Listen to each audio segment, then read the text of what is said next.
Olá, seja muito bem-vindo, seja muito bem-vinda. Meu nome é Sandro Cavalotti, eu sou psicanalista, escritor e comunicólogo e professor.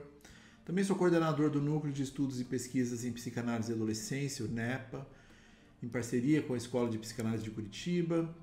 E este é o podcast Psicanálise e Comunicação, está em sua 5ª temporada. Só que hoje a gente está num momento especial e diferente e extremamente desafiador para mim. A gente está migrando para 2 formatos. Hoje eu estou fazendo a primeira gravação em vídeo desse podcast. Acho que ele pode ser levado para outros espaços. Eu sou um consumidor ávido do YouTube e há algum tempo eu venho flertando com essas construções e tentando encontrar aí o melhor modelo, o melhor formato para eu poder trabalhar essa transmissão, né? Mas a ideia é que a gente siga mais ou menos o mesmo esquema, apesar de que a gente já está numa transmutação. A partir desse episódio, o podcast Psicanálise e Comunicação se transmuta em psicanálise e cultura. Eu quero trazer mais elementos da cultura ampliada, então quadrinhos, filme, cinema, literatura. Eu acho que tem um métier interessante para a gente fazer costuras aí com a psicanálise. Então esse é o desafio. O desafio é quem me conhece sabe que eu tenho uma resistência gigante a esse formato de vídeo. Mas ao mesmo tempo eu acho que ele pode ser um lugar interessante para a gente passar por determinados lugares necessários hoje em dia. Então, pensando assim o mal-estar do nosso momento, talvez o caminho do vídeo seja interessante. E também elaborar aqui para alguns lugares e também ter um espaço dentro da parte só da parte auditiva desse conteúdo. Eu quero formatar do mesmo jeito, eu pretendo fazer a mesma coisa, apertar o REC e gravar o que sai, o que já por si só já é complexo, porque antes elaborar a voz não é tão complexo quanto elaborar o vídeo. Apesar de que a voz também era. Aliás, o podcast ele nasceu de um grande desafio meu, né? De uma busca incessante por perfeição que me adoecia bastante, para uma coisa um pouco menos galvanizada, para uma coisa mais focada em uma fala livre, em uma abertura de discurso e que pudesse conter, inclusive, imperfeições, erros, atos falhos, xistes. Aqui talvez a gente trabalhe de uma forma um pouco diferente, porque eu entendo que, apesar de que eu não vou entrar eu sou totalmente contra a ditadura algorítmica. Então não vamos por trends, não vamos formatar exatamente do jeito que o YouTube quer. Eu vou fazer um formato do jeito que eu acredito que seja bom o suficiente para vocês e que também seja bom para mim. Se é ou não para o YouTube é uma outra história. Então já curtam se acha interessante, compartilha isso, ativa sininho, porque eu não sei se esse conteúdo vai ser entregue do jeito que o YouTube gostaria, porque eu realmente quero trabalhar falas, eu quero trabalhar tempos. Obviamente, em algum momento pode ter algum corte, um exagero de pensamento, um cortar, diminuir, etc. Estamos num momento de economia da atenção. Mas a ideia é que a gente sustente essa organização de apertar o REC e gravar. Mas eu fiz uma forma diferente aqui. Eu organizei 4 pontos principais e vamos tentar costurar alguma coisa nessa organização, tá? O primeiro ponto é trazer um pouco da definição de ansiedade e a relação com a psicanálise. Eu acho que a gente, eventualmente, precisa começar por aí. Como é que a gente poderia começar a organizar essas ideias? A gente está vivendo um momento, assim, uma contradição fundamental. Nós estamos no nosso pico tecnológico da nossa experiência humana e, ao mesmo tempo, nós nunca estivemos tão ansiosos em um outro momento da nossa vida. Então, isso precisa ser pensado, essa organização entre essas duas coisas precisam ser organizadas. Porque para que a tecnologia deveria fazer? O que deveria ser a tecnologia para nós? Ela deveria servir-nos para que nós pudéssemos ter mais qualidade de vida. Essa é a base de uma constituição tecnológica. E não tem acontecido isso.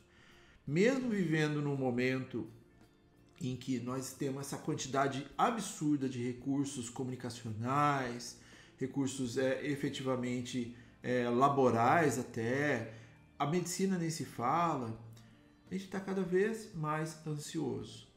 O título desse episódio, Eu chamei de hiperansiedade.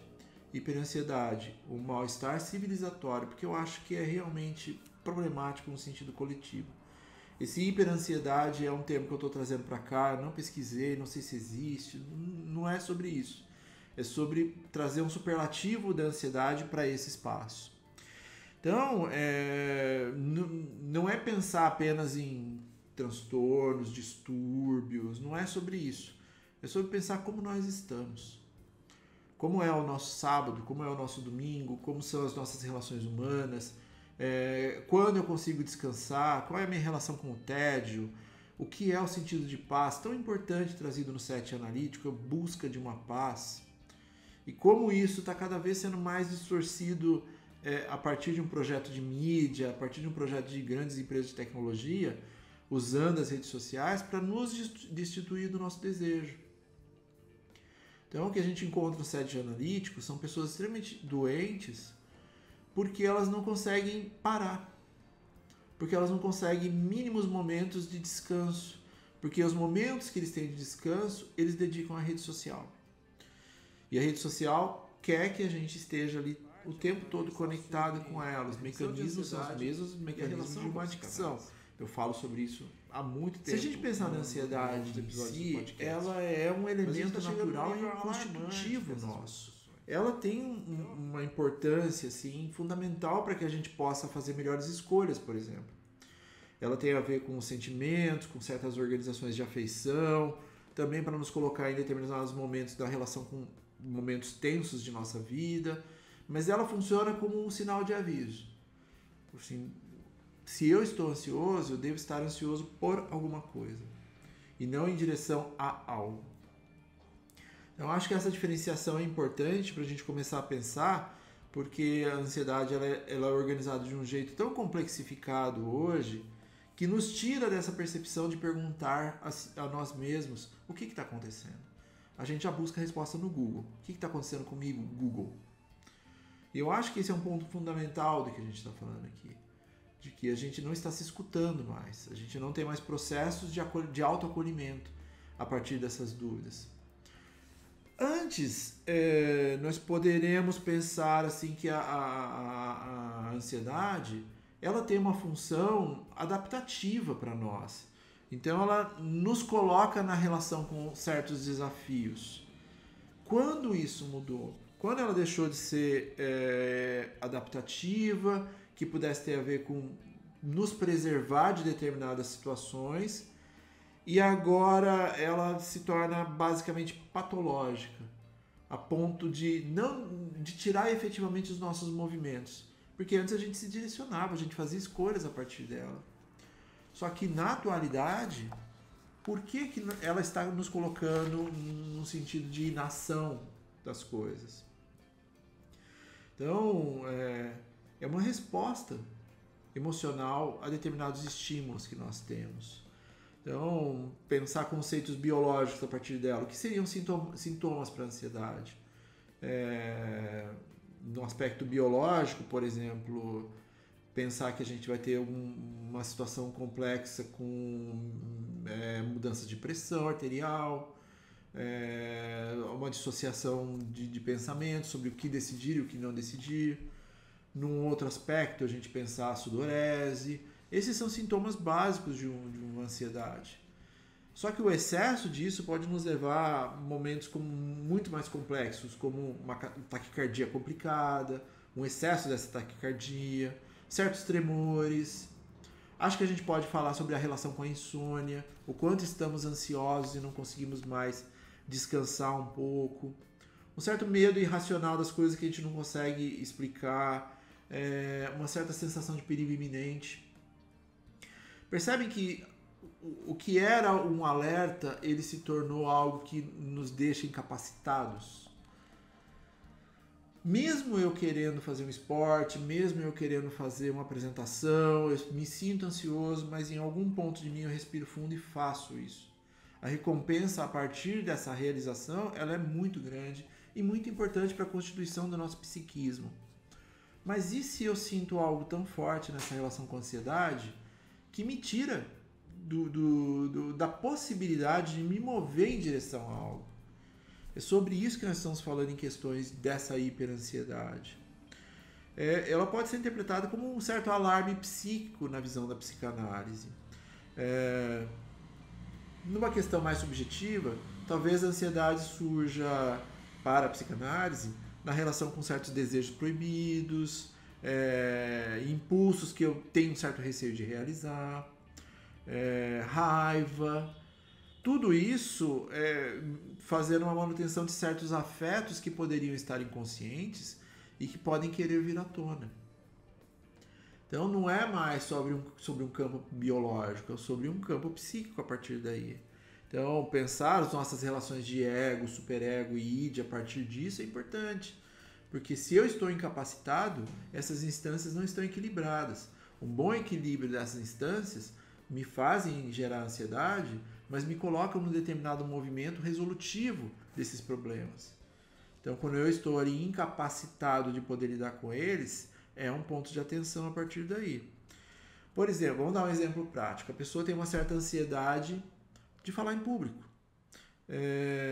Não porque o evento seja perigoso, mas porque inconscientemente ela pode estar associando isso a outras coisas. Por exemplo, o medo de ser julgado, é algo que acontece muito. O medo de ser julgado como era na infância, por exemplo.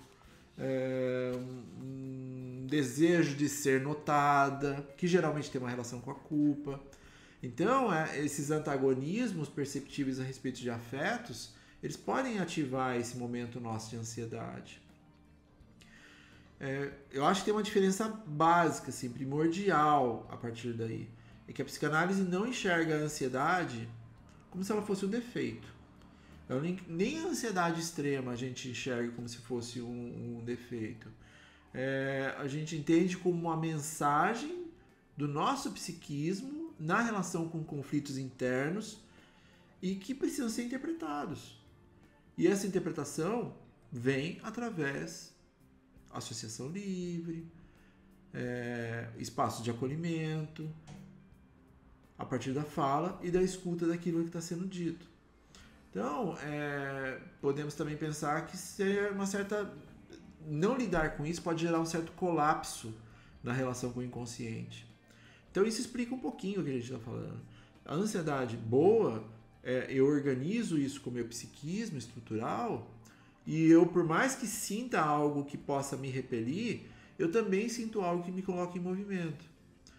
Quando isso é impeditivo, quando eu tento silenciar isso que está sendo dito, eu não consigo me mover. E esse silenciamento pode vir de várias formas. Através da medicação, a hipermedicação até, a partir de uma escuta não empática, a partir de uma culpabilização de algo traumático na relação com as nossas vidas. Então, podemos pensar efetivamente que ansiedade pode levar como uma sintomatologia para lugares importantes que eu preciso discutir, que eu preciso debater, que eu preciso falar, que eu preciso escutar. Mas toda a ansiedade é ruim? Eu já disse que não, mas como tudo na psicanálise, o problema está nos excessos. A importância de buscar um certo equilíbrio tem nisso, né? A gente tem que buscar um certo equilíbrio nessas faltas, nesses excessos, nessas frustrações e nessa busca constante por alguma coisa. Temos eu acho até interessante pegar uma estrutura cultural que quando a gente fala sobre ter ansiedade, também eu tenho uma ânsia de. E o pequeno termo, pelo menos no Brasil, pelo menos aqui em São Paulo, eu acho que no Brasil de uma forma geral, ânsia de nos leva automaticamente aonde? A vômito, a colocar para fora. Só que ansiar por algo não é simplesmente ter uma relação com colocar alguma coisa para fora que não nos é indesejável. Mas ansiar por, também na etimologia, é desejar algo. Então, eu anseio a partir daí. E essa má reputação, ela foi colocada com motivos, né? Com motivos pelo menos construídos pela indústria a indústria farmacêutica, a indústria cultural em si. Então a ansiedade foi sempre colocada num lugar problemático, sempre não nos últimos anos, foi colocada nas últimas décadas, foi colocada num lugar problemático, exatamente porque ela pode se tornar uma patologia. Tornando-se uma patologia, vende-se remédio. E tornando-se remédio e tendo uma patologia, eu organizo algo na relação com o medo. Então a ansiedade virou uma vilã na maior parte das estruturas discursivas. E as palavras têm esse poder, a gente coloca muito nelas, mas a gente também tira muito do que ela comporta além do óbvio, além do que está sendo impresso ali naquela organização a respeito daquele momento específico que aquela palavra está sendo usada. E a atualidade faz muito disso, né? Pega uma palavra e ela tem vários significados e a partir de um significado só, ela é esvaziada do restante. Ela só significa aquilo a qual tem uma organização que é de interesse para alguma coisa. E a ansiedade passou um pouco por aí.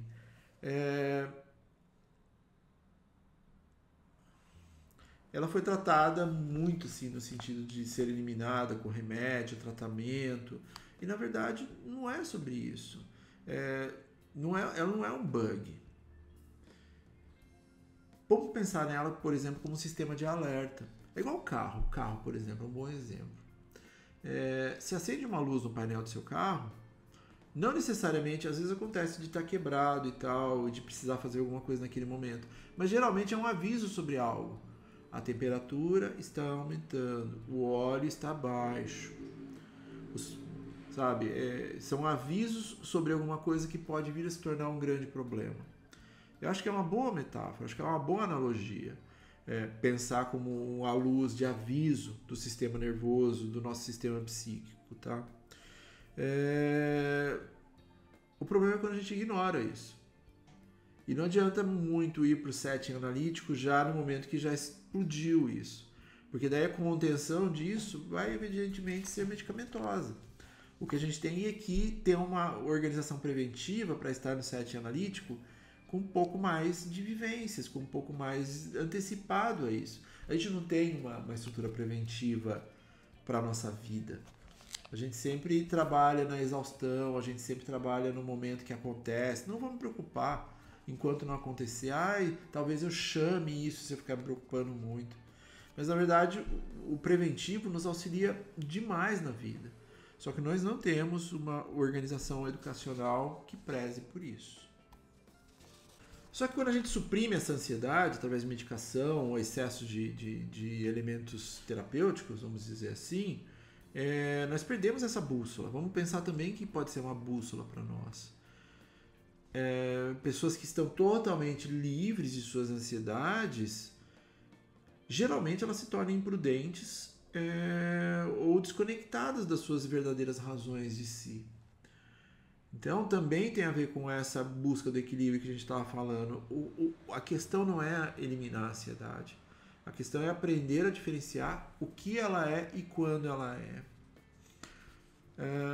O exemplo de sinal legítimo, desse sinal que a gente está falando. Estou infeliz neste emprego. Isso é um sinal legítimo. É uma percepção de si de algo que está desagradando. O que é um alarme desregulado? É um medo paralisante que eu não sei de onde vem. Eu simplesmente travei. Então, a sabedoria está em transformar essa ansiedade de inimiga que me trava, que não permite movimento, em conselheira. O que efetivamente está acontecendo comigo? O que meu corpo, o que meu psiquismo está querendo me dizer? Em vez de calar essa voz, incentivar a falar alguma coisa no sentido de o que você está tentando me dizer com isso? Por que isso está acontecendo dessa forma? Só que aí a gente vai chegar no momento da contemporaneidade que a gente vai descobrir que essa voz está dizendo assim, você precisa parar um pouco. E nós não estamos nos permitindo parar. Nós nem estamos tendo férias mais, que era o mínimo que a gente poderia ter. Imagina 7x0 o tempo todo trabalhando, porque o celular não permite que a gente se desconecte. E a gente se sente mal, a gente se sente culpado quando desliga o celular. Então, como é que a gente regula essas ansiedades? Então, vamos pensar que esse finalzinho vai nos levar para a parte 2, em que a gente vai falar do que eu chamei de mundo tela. Vamos começar essa parte 2 desse vídeo parafraseando o Benegão, maravilhoso Benegão, os seletores de frequência, com uma música chamada Mundo Tela. Eu até anotei aqui, apesar de saber de cor, achei melhor anotar aqui. No mundo tela, minha capacidade de concentração fora dele fica na sequela. O mundo tela, no mundo tela, os mano piras, mina pira, mas não se vira muito bem na vida que tem fora dela. E o que isso pode dizer? O que essa música pode dizer sobre nós? Em um contexto amplo de que a gente está hiperconectado na tecnologia, mas a gente se desconecta de relações humanas. Então, quando eu tenho um momento da minha interação humana, eu estranho, eu não me sinto bem, eu me sinto desconectado do restante. E isso está cada vez mais frequente a partir daí. E pensar essas desconexões é pensar construções de manejo clínico a partir do setting analítico também. Então, pessoas que estão hiperconectadas, que vivem com o celular na mão e que têm essa dinâmica muito intensa com as redes sociais, elas têm uma dificuldade cognitiva até de relações humanas em algum ponto. Elas perdem uma certa vontade de sair, elas perdem uma certa vontade de estar em determinados lugares, de reais conexões humanas.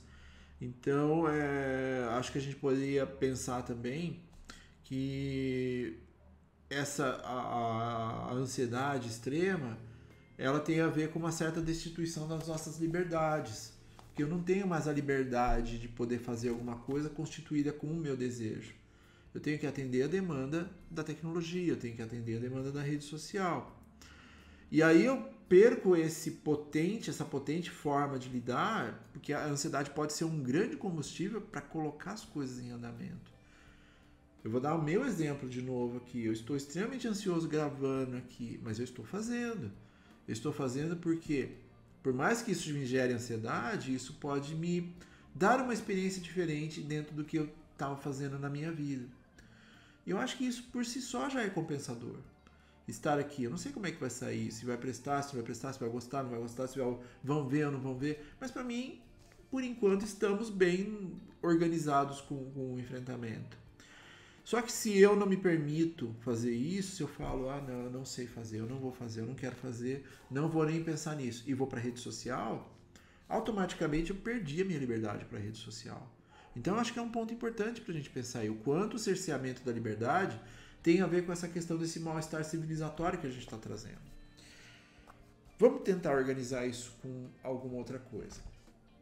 Eu gosto muito de um sociólogo alemão chamado Hartmut Rosa. Eu recomendo muito um livro dele, Aceleração, a transformação das estruturas temporais na modernidade. Ele descreve muito como a gente está num processo num período de intensa aceleração do tempo, uma aceleração social radical a partir dali. Então isso explica as velocidades duplicadas de ouvir áudios, que eu abomino. Eu acho que em termos de linguagem é um negócio assim que para mim ainda não é parte de um construto. Mas também com a relação que a gente tem com a atenção que os outros projetam em nós. Então, o e-mail que não pode esperar, a mensagem com o tiquezinho que chegou, então eu li, eu tenho que responder, tenho que dar jeito de dar uma resposta automática para as pessoas. É quase um processo de mecanização do ser humano a partir dali. Então, informação, trabalho, relacionamentos, a gente está nessa operação de tentar dar respostas automáticas para tudo. E parece que cada vez mais nós estamos numa velocidade crescente em relação a isso. Isso porque eu nem falei de outros momentos, né? De como a gente está interpretando conteúdos a partir dessa aceleração de forma extremamente diluída. Eu não estou falando que é líquida, estou falando que é diluída mesmo. De como o nosso cérebro não está assimilando muito bem essas velocidades aumentadas nos vídeos que a gente vê, que teoricamente deveriam ser obras de estudo, que deveria dedicar-se um tempo para aquilo. Tá, então agora eu vou assistir um vídeo que pode me trazer determinada construção educacional. Não, eu vou apertar o play, acelerar o máximo que eu puder, e aí o que eu retenho. Isso também é constitutivo do ser, a partir da gente abrir mão de determinadas liberdades para atender a dinâmica do algoritmo. Então, o quanto eu estou dedicando tempo para as coisas. Vou dar um outro exemplo. Eu estou lendo um quadrinho chamado O Eternauta, foi lançado pela Pipoca e Nanquim. E eu comprei e não consegui ler. E essa semana lançou a série. E eu quero muito ver a série por um motivo de que é uma série argentina e tem o Darín como protagonista. Mas eu não terminei de ler o quadrinho ainda. Eu tô aqui olhando para ele, pensando, eu preciso terminar isso antes de ver a série. Porque não ver a série na atualidade é tomar spoiler. Eu acho horroroso isso. As pessoas podem até dizer assim, eu não ligo para spoiler. Mas a gente acaba com um elemento importantíssimo para a nossa experiência cultural, que é a surpresa. Eu vi a trend da semana passada, do The Last of Us, aquele episódio... Não vou contar aqui, não sou do spoiler, tá? Mas para quem jogou o jogo, tem um momento na parte 2 do jogo, no jogo 2, que acontece algo extremamente visceral e extremamente complicador ali para a dinâmica proposta pelo jogo. E parece que isso aconteceu na série. E aconteceu num dia. No dia seguinte eu fui olhar a rede social e tinha várias pessoas colocando isso na thumbnail do YouTube. Isso acaba, para mim, com qualquer elemento surpresa, porque, a sensação de surpresa, quando ela é extremamente positiva, nossa, cara, é muito boa. É muito boa. Então, eu acho que é importante pensar dessa maneira também na relação que a gente tem com a velocidade das coisas, com a velocidade de atenção. Além de tudo, a gente pode chamar para cá, para esse debate, além do Hartmut Rosa, o Byung-Chul Han, que está muito presente nas minhas transmissões, está muito presente no podcast, que ele fala, não lembro exatamente qual livro, eu vou colocar aí na descrição e na tela também, vou pesquisar ali, que ele fala da mudança nossa de uma sociedade disciplinar, onde aquela dos muros, das fábricas, das regras mais rígidas, e agora a gente está num momento de estamos efetivamente numa sociedade do desempenho. E é um novo paradigma a partir daí, porque parece que eu tenho que performar para tudo que eu faço. Todo mundo é influenciador e ninguém é ao mesmo tempo, mas todo mundo influencia de alguma forma. Então, nós... Segundo Chul Han, se eu não me engano, ele fala algo como nós não somos mais oprimidos por um poder externo que nos diz não faça, algo assim, mas a gente internalizou essa cobrança que nos ordena faça mais. Olha a potência desse negócio. Seja melhor. Alcance seu potencial máximo. Então agora eu sou livre das amarras do outro, mas eu sou preso por efetivamente as minhas próprias cobranças. E a consequência psicológica desse modelo da relação com a ansiedade é extremamente difusa. Porque se antes o sofrimento poderia vir da repressão, por exemplo, eu não posso fazer isso. Hoje ele nasce de uma liberdade meio pervertida das coisas, que eu posso fazer tudo, posso fazer qualquer coisa. Então por que eu não estou fazendo mais a partir dali? É aquela cobrança do final de semana, a gente se sente mal por estar descansando. Então essa inversão ela pode produzir um fenômeno peculiar para aí. Pessoas que, tendo todas as possibilidades teóricas à sua frente, elas se paralisam no excesso de opções. Ou se consomem na tentativa de abraçar todas elas simultaneamente. O quanto disso não é parte de uma construção diária sua? É uma boa pergunta. E as redes sociais talvez representem a maior parte dessa ansiedade que a gente está falando hoje. Então, plataformas como Instagram, TikTok, LinkedIn, elas não são meras ferramentas de comunicação, elas são máquinas sofisticadas de uma certa produção de insatisfação, construídas efetivamente para explorar os nossos mecanismos psicológicos mais básicos, da recompensa em si. Só que numa aceleração enorme, nunca antes vista na história da humanidade. Elas nos mostram, por exemplo, versões cuidadosamente editadas da vida alheia. Uma vida através de filtros, criando a ilusão persistente de que todos à nossa frente estão melhor. Sabe? Eles estão vivendo mais, eles estão fazendo mais, eles estão produzindo mais, eles têm tempo para tudo. Só eu, o incompetente, que não tenho isso. Isso é um grande filtro. Outro dia eu estava vendo um vídeo também, não sei se eu vou lembrar do que era, mas era um vídeo sobre fotografia, falando das qualidades e peculiaridades das câmeras de celular. Acho que foi no Gaveta, na verdade. E o Gaveta estava comentando sobre... A gente acha que a câmera... Não, ele não falou desse jeito, tá? Mas imagina que a gente acha que a câmera do iPhone é melhor do que as outras câmeras. Mas a câmera que vem do iPhone, ela já vem com presets já que nos agradam mais aos olhos. Elas já vêm com filtro. A foto que eu estou tirando, por mais que eu não tenha colocado filtro, ela é um filtro por si só. Então não é uma reprodução como as nossas fotografias antigas tinham. Nada de saudosismo aqui, tá? Mas é uma questão semântica importante a partir daí. De que as nossas câmeras já vêm com filtros. E como a gente se vê a partir desses filtros, vê o outro a partir daí. Voltando, essa tensão constante não permanece no plano do abstrato. Ela se encarna literalmente em nossos corpos. Então, clínicas e hospitais em todo o mundo ocidental, eles reportam aumentos exponenciais de condições relacionadas a estresse crônico. Ansiedades que não conseguem ser organizadas e precisam ser efetivamente medicalizadas.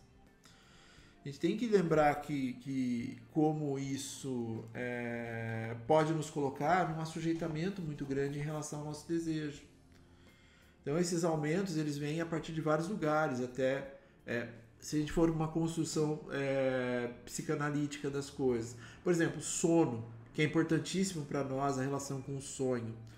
Distúrbios do sonho aumentaram pra caramba. Distúrbios do sono aumentaram pra caramba. Você dorme bem? Ou como você dormia antes? Será que as pessoas estão dormindo efetivamente? Uma outra coisa, tem alguns aumentos da questão biológica que passam por problemas gastrointestinais, por exemplo. Aquela, na psicologia, na psiquiatria, síndrome do intestino irritável. Isso aumentou pra caramba. Era uma coisa que raro. Hoje em dia é diagnosticado com certa frequência. Mal-estar da nossa época, sintomatologia a partir do subjetivo. Questões aí. Crise de pânico. O que tem de pessoas tendo crise de pânico não é brincadeira. Isso efetivamente tem uma conexão com como nós estamos sentindo na relação com a ansiedade. Um outro ponto importantíssimo que não é falado, e a mídia esconde bastante isso, porque apesar do medo que eles gostam de lidar, eu acho que essa é uma situação complexa, que é o quão mais jovens estão tendo ataques cardíacos. E geralmente não tem uma causa definida biológica. De onde vem? Fica aí a provocação. Vou colocar alguns dados a respeito disso aqui embaixo, tá? Na descrição. Então, vamos aferir, vamos organizar que talvez a ansiedade... Vamos colocar a ansiedade não como um sintoma individual, mas a ansiedade como um sintoma coletivo, por exemplo. Sintoma social, acho que é importante a partir daí para a gente ir para a próxima parte já. Como tal, como sintoma social, ele exige respostas coletivas. O caminho a seguir ele não é fácil, porque a gente está numa sociedade que privilegia você resolve sozinho e se você não resolver, você é incompetente. Mas na verdade nós somos seres construídos a partir da visão do outro. Então o coletivo, que a gente tanto abandona, o ambiente que Ferenczi trazia, que Winnicott trazia, ele está sendo preterido por estar num ambiente digital. Só que as trocas são feitas no olhar, as trocas são feitas no cheiro, as trocas são feitas no toque, na percepção de coletivo a partir dali, e não através de um filtro digital, uma tela. Talvez a gente possa reconstruir isso. Dá trabalho? Lógico que dá. Porque talvez o problema não esteja apenas em nós, mas no mundo que nós construímos. E aí é o grande desafio. Sair da minha bolha unicelular para me colocar dentro de um ambiente coletivo para que outras células possam interagir comigo, gerando novas coisas. E aí acho que a gente já pode ir para a parte 3, que eu chamei de uma pílula para cada sintoma. Existe lucro com a ansiedade? Gigantesco. Será que dá para pensar numa certa economia do mal-estar? Certamente. Será que dá para a gente mercantilizar o sofrimento? Muito.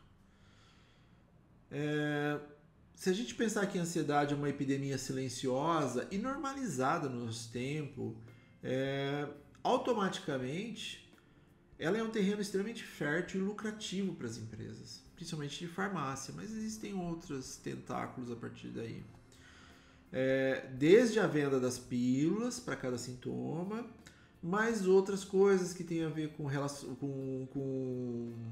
soluções fáceis, rápidas e ágeis. Faça isso durante 7 dias e você vai conseguir. Cursos que prometem que minimamente a gente vai conseguir organizar por conta própria, sozinho, vendo esse vídeo e comprando esse espaço, tal, blá, blá, blá. Coaches se utilizam muito disso, de não delimitar um sofrimento a partir do sujeito, mas pensar que aquele sujeito ele tem as mesmas mazelas do que todos os outros sujeitos, e não, nosso sofrimento ele é singular. A gente precisa se entender para poder integrar o coletivo, entender o singular, perceber o singular para fazer mudanças efetivamente coletivas. Essas empresas, elas na verdade, a gente pode falar que elas criam problemas para vender soluções posteriormente. Então elas causam problemas para efetivamente vender remédio. Então, todo o processo medicamentoso, toda a indústria farmacêutica estadunidense, ela é focada nisso. Então, a FOMO, JOMO, tudo aquilo que eles categorizam como transtornos ou coisas efetivamente para vender uma nova pílula, são adversidades criadas a partir de uma necessidade que nem existe. A indústria farmacêutica, ela é assim. Se a gente se curar, ela não existe. E quanto mais adoecidos nós estivermos, mais ela lucra. Então, vamos pensar assim, pegar alguns recortes a partir daí. Existe a indústria farmacêutica que lucra com o nosso sofrimento, o negócio dos ansiolíticos, por exemplo. No Brasil, o Brasil é o segundo maior país em consumo de Rivotril e Lexotan. O primeiro, vocês já sabem, né?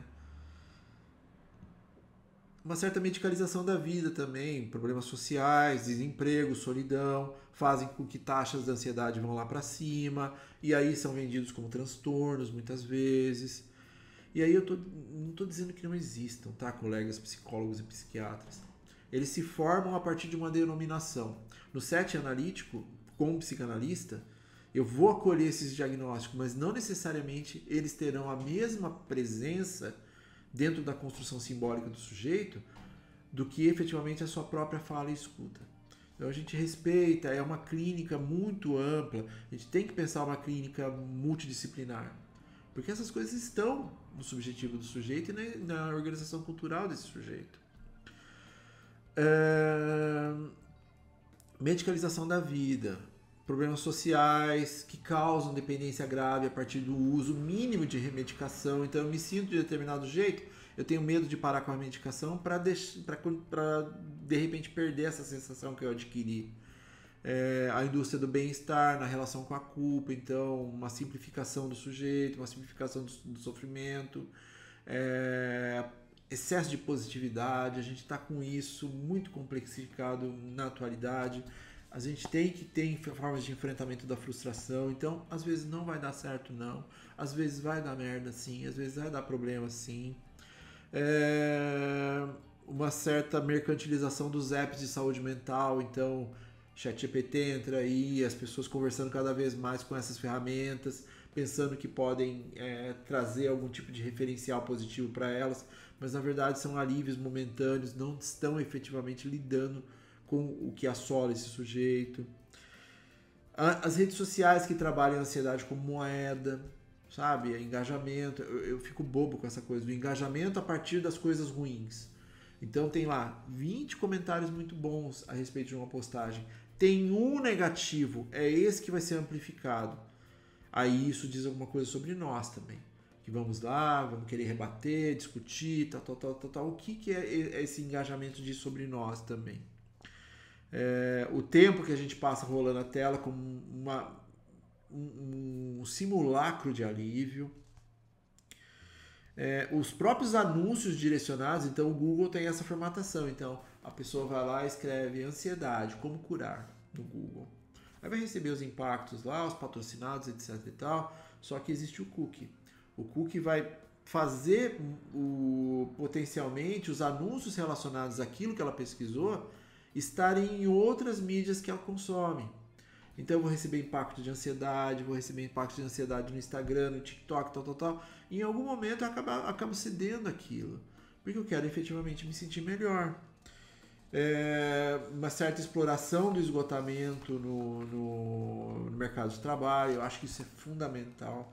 Está extremamente presente na clínica essa cultura do machão, e eu dou conta, e eu vou lá e aconteço, e eu dou conta desse trabalho, é uma coisa de braço, de performar o tempo todo, sabe? E as empresas glorificam esse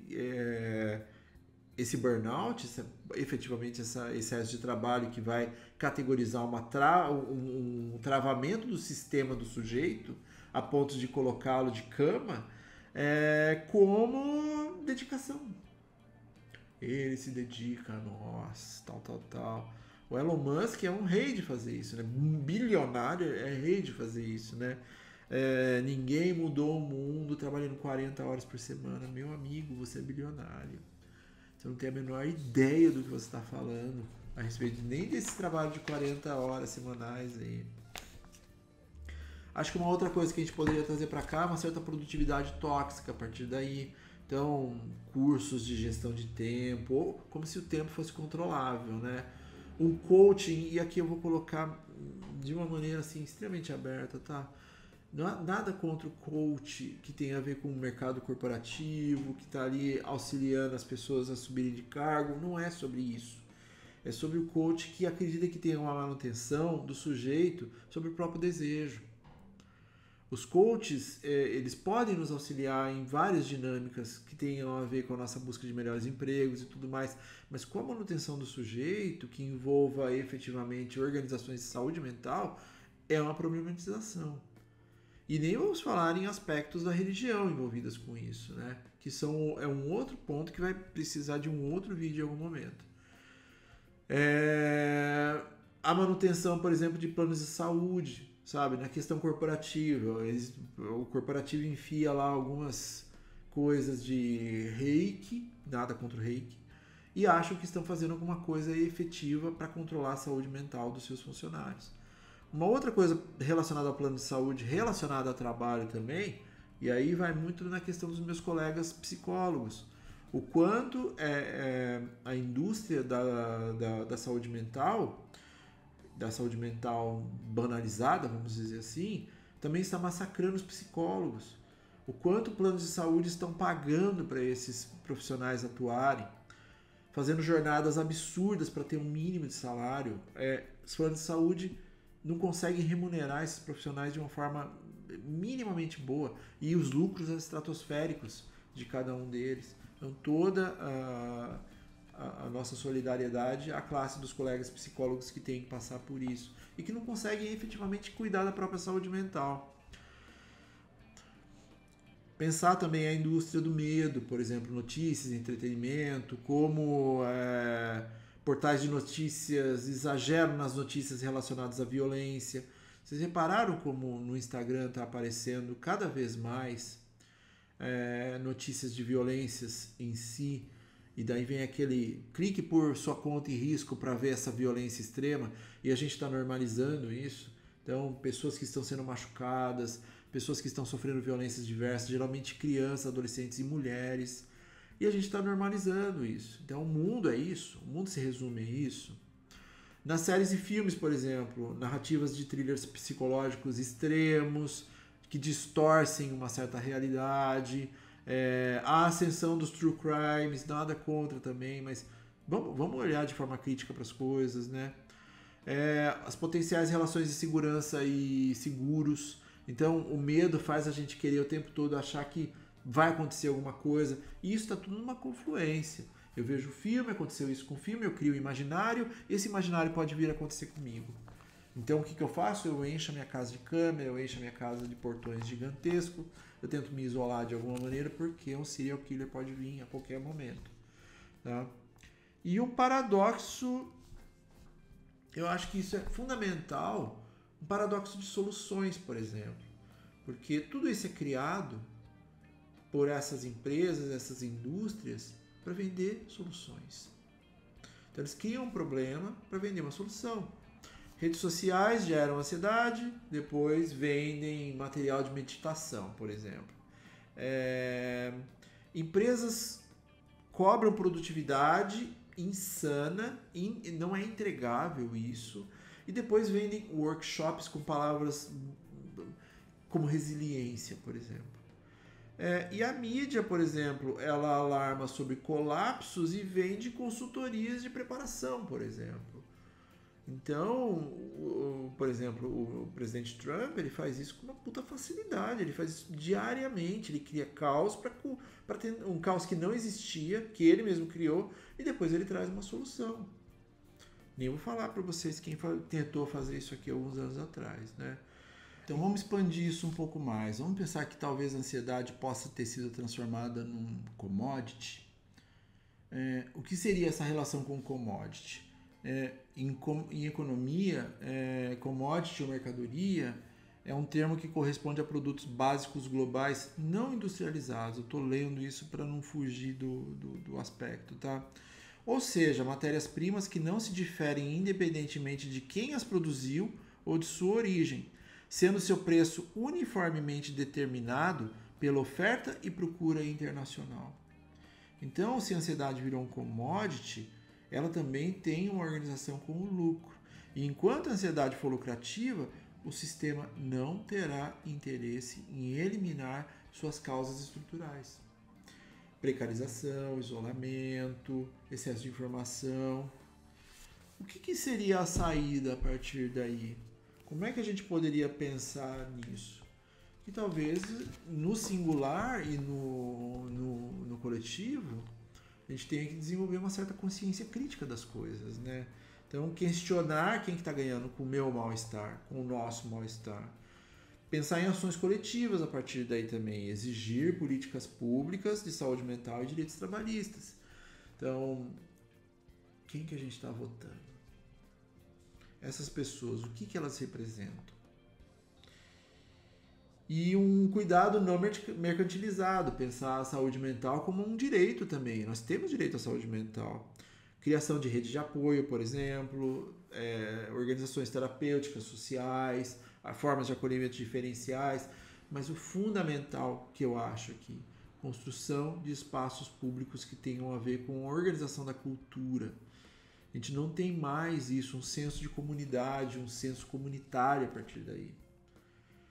Sem essas coisas mínimas, nós vamos ter uma problemática complexa nisso tudo. Porque a gente não tem um mínimo para poder lidar com isso. E os nossos representantes, que são escolhidos por nós, a grande ironia, eles não estão preocupados com o que a gente se cure. O que nos leva para a parte 4 desse vídeo. Eu chamei de a romantização do nosso sofrimento, e eu queria trazer um recorte aqui sobre isso, que na verdade versa também sobre a indústria de entretenimento estadunidense, tá? Vocês já perceberam? Se a gente colocar um olhar mais direcionado, um pouco mais de carinho ali, a gente vai ver que a indústria de cinema, por exemplo, americana e estadunidense, ela reflete o mal-estar de cada época. Se a gente pegar década a década, a gente vai perceber algumas nuances a partir daí. Se a gente pegar, por exemplo, durante a Guerra Fria, na década de 50, o medo do holocausto nuclear, o fantasma do comunismo, aquelas ficções paranoicas de invasão alienígena, que tudo isso mexe com o nosso imaginário popular. Nos anos 60, por exemplo, na década de 70, por exemplo, eu acho que é mais interessante como recorte, filmes focados em uma certa desilusão governamental, ou então em lidar com os efeitos da guerra a partir dali. Então, Taxi Driver, Apocalipse Now, elementos fundamentais para a gente pensar a cultura da época. O que mais? Nos anos 80 a gente já foi para um outro lugar, as comédias tomaram esse lugar, as aventuras, tinha um clima de otimismo, era um outro momento do governo americano, do governo estadunidense, e essa mistura que eles fazem a respeito de esperança, sabe? Então parecia tudo mais leve nos anos 80. Nos anos 90, o desenvolvimento tecnológico, e daí a gente pode trazer Matrix, por exemplo, que versava para alguns lugares como certas utopias reorganizadas, utopias tecnológicas. Então, Matrix é um bom exemplo, Jurassic Park é outro exemplo. Então, dá para fazer um episódio só sobre isso. A gente pode... Comenta aí se vocês acham interessante a gente falar sobre isso.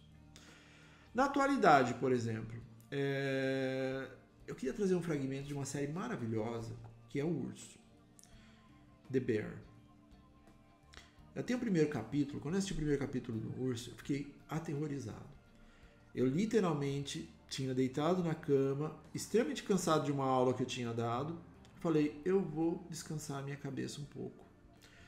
O resultado disso foi depois de 30 minutos do primeiro episódio de O Urso, eu precisei de umas 4 horas para poder dormir minimamente. Porque eu fiquei tão ansioso com o que era trazido ali, que acabou com a minha mínima organização a respeito do descanso em si. É um pouco sobre isso que a gente está falando. A série é maravilhosa, mas o ter causado uma ansiedade em mim não foi um elogio, tá? Eu acho que é importante a gente deixar isso claro. Ela trabalha muito a construção da ansiedade, das relações humanas, dos altos e baixos, dos movimentos e paradas. Tanto que muitos episódios são frenéticos e depois vem uma calmaria, sabe? São episódios mais contemplativos e tal. E ela tem uma estética belíssima. A estética do urso é maravilhosa. A construção de personagens do urso é maravilhosa. Mas essa construção de personagens ela é tão intensa porque ela foca no sofrimento. Ela sofre nas dificuldades que aquele grupo de pessoas que convivem entre si tem em forma singular e dentro de uma construção coletiva. Mas é uma série que traz muitas reflexões sobre quais tipos de impactos nós estamos suscetíveis na vida atual. E dentro desse cenário de entretenimento, que transforma esse sofrimento em commodity, achei interessante isso, o Urso ele se destaca meio que por retratar de uma forma bastante visceral, vamos dizer assim, sem uma certa espetacularização na coisa. Parece bastante orgânico aquele sofrimento. Não tem violência ao extremo, é um sofrimento real, psíquico, emocional, contemplativo. Parece que a gente está vendo um acidente acontecendo em câmera lenta, vamos dizer assim. E, ao mesmo tempo, o Urso revela essas fissuras no sonho americano contemporâneo. Então, esse grande sonho americano está acabando. O grande sonho americano que foi perpetuado década, ele está acabando. E as séries estão sendo colocadas nesse patamar. Vamos pensar, por exemplo, algumas séries que lidam com isso de uma maneira bastante extremada. Assim. Euforia é uma delas. Eu acho que a construção ali de euforia é uma destituição dos sujeitos em relação ao desejo, mas também como nós, de uma forma geral, estamos tratando nossos adolescentes e principalmente a nossa fundamentação educacional. O White Lotus, que lida de uma forma bem incisiva de como a gente está se tornando extremamente superficial em relação às coisas. Indo para um lado mais da fantasia, a gente está tentando buscar um certo saudosismo a partir de produtos da Marvel, a partir de videogames. A gente não está conseguindo criar nada novo. Não é a gente, é meio que o produto americano não está conseguindo se recriar.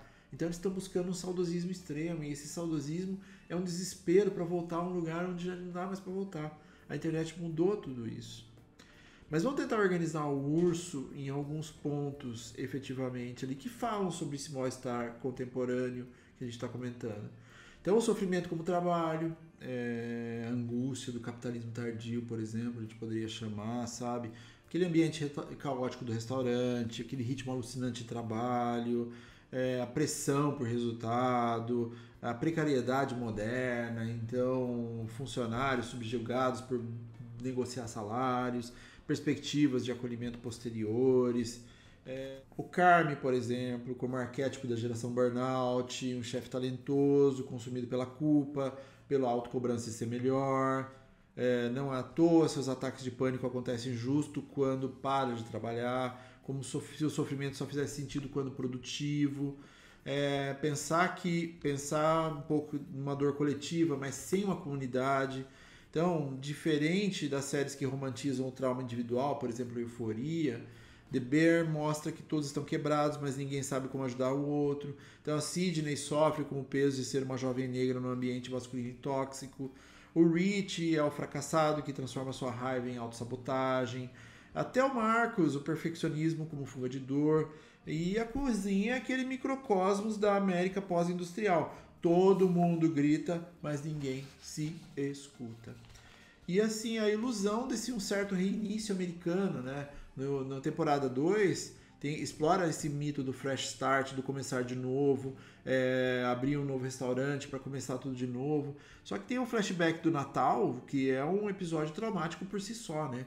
Para quem assistiu aquele episódio, pelo amor de Deus, aquilo é de uma insanidade gigantesca, que é basicamente tudo que a gente tem falado aqui no episódio de hoje. Então, por que The Bear ele ressoa tanto, né? Porque ele tenta não fetichizar o sofrimento, mas o coloca em movimento. Então, a partir do momento que eu não fico glamorizando aquele sofrimento, é um sofrimento meio orgânico, é um sofrimento meio visceral mesmo, sabe?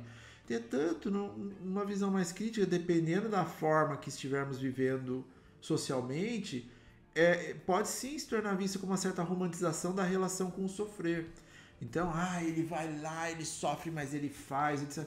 Meu, tem muito sofrimento envolvido ali. Então, imagine as incidências propostas pelo machismo estrutural, cultura da performance, o discurso de empreendedorismo, em confluência com o sofrimento vivido pelos protagonistas. É dor.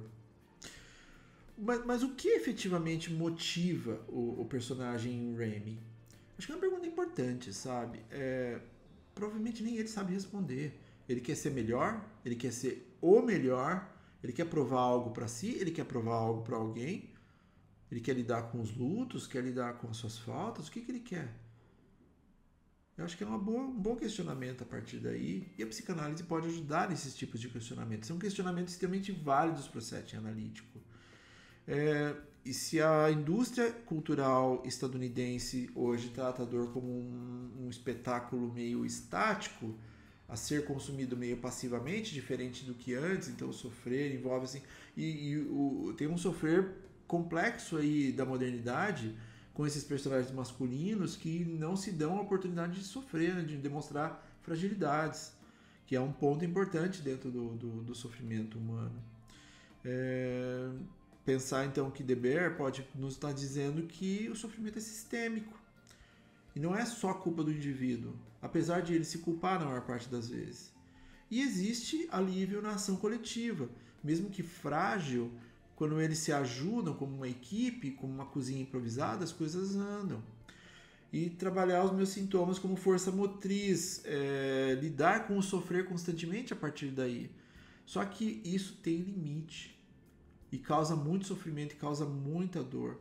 Precisamos escutar o que os sintomas têm a dizer sobre nós mesmos e sobre o nosso sofrimento. E talvez olhando com um olhar um pouco mais positivista, não haverão finais felizes, não haverá happy endings sem resistência. E isso em 2025, por si só, já é um ato político. Precisamos ir para uma política além de uma política partidária. Então, finalmente, e a clínica a partir daí, né? Mas como acolher quem sofre desse tipo de ansiedade? Não é muito diferente do que efetivamente nós já fazemos, mas essas pessoas precisam estar no setting. Na atualidade, muitos homens estão se ausentando desse espaço, eles não querem estar presentes. Por quê? Porque a cultura diz que se eles demonstrarem algum tipo de fragilidade, eles são homens fracos. Eles são homens que não conseguem resolver coisas, provedores. Então, a gente já identificou que o problema não é só do indivíduo, é um problema social. Então, vamos escutar melhor, com mais qualidade, sem pressa. Vamos fazer uma autoanálise de tempos em tempos, uma convergência com uma autocrítica. Tentar desmontar essas armadilhas do sistema, ajudar as pessoas a perceberem onde elas estão inseridas, o ambiente é importante a partir daí. criar redes de apoios, dar uma versão social para as coisas, incentivar espaços de cultura, incentivar espaços de arte, rodas de conversa, estar mais fora do ambiente digital. E assim, lembrar que o acolhimento é um ato político por si só. A ansiedade cresce no mundo precário, cresce no mundo de trabalho precarizado, relações extremamente líquidas e uma pressão por uma felicidade obrigatória, que efetivamente não vai acontecer. Lembrando que felicidades elas acontecem nas ausências, o que é algo irônico, mas muito importante para que a gente se coloque em movimento da busca dela. Então, acolher de verdade talvez seja lutar por mudanças, por uma saúde pública que não dependa de planos de saúde extremamente caros, uma cultura que não glorifique o esgotamento do jeito que está na atualidade, e por redes sociais que nos façam não se sentir insuficientes 24 horas por dia. E acho que o mais importante de tudo isso aqui é o desenvolvimento de uma visão crítica de mundo. Só isso vai fazer com que possamos realizar melhores escolhas, melhores direcionamentos, no singular e também no coletivo. E eu acho que é isso. A gente, sem querer, falou bastante sobre essa hiperansiedade, pensou numa sintomatologia, existem várias coisas que a gente poderia fazer. E aí a provocação final, né? Que quando estamos nomeando coisas intensamente, mas não necessariamente tentando entender o que elas significam, a gente só está categorizando coisas. E categorizando coisas vão se buscar soluções para isso. A gente tem um espaço necessário aí de escuta que pode mudar a vida de sujeitos. E eu penso que o diagnóstico tem sua importância, mas ele também tem que ser organizado como uma cirurgia organizada. Só vamos realizá-la depois de muitos exames, muita investigação, muita busca de conhecimento, porque ela causa uma ruptura, ela causa uma cisão, ela causa uma fissura no sujeito, no psiquismo desse sujeito, e uma marca biológica, é uma cicatriz pulsante que demarca territórios. E tirar o sujeito desse território demarcado é extremamente complexo. Então vamos ter respeito com os nossos analisantes, diagnosticando de forma eficaz e assim com muita responsabilidade. Tá aí um bom tema para breve. Fazendo uma amarração final ali com o início, nós estamos vivendo esse pico tecnológico da nossa existência, mas deve ter um jeito melhor de utilizar essa tecnologia disponível, né? Não viver só de meme e react. São legais, mas, dá pra gente fazer muito mais coisa com isso, né? E aí, já dizia Mano Brown, vamos acordar. Por que não falamos sobre esse momento também num outro episódio, né? Eu acho que eu fiquei impactado e fiquei animado com isso. Vamos ver se dá certo, né? E é isso. Compartilhem, comentem, interajam para saber se tem algo reverberando por aí. Façam parte do grupo de WhatsApp Psicanálise e Cultura. A gente está com várias novidades lá. Caso a minha transmissão faça sentido para você em sua linha de estudos, quem sabe da vida, né? Participe aí, troque, venha, faz parte. Lembrando que esse episódio tem a versão do YouTube, a versão do podcast. E se você está ouvindo em cada um desses, visitem ali, porque eu acho que tem alguma coisa na cena interessante aí. Quem sabe não vê mais coisa por aí, né? Até breve, fiquem bem, a jornada é em pares. Até breve.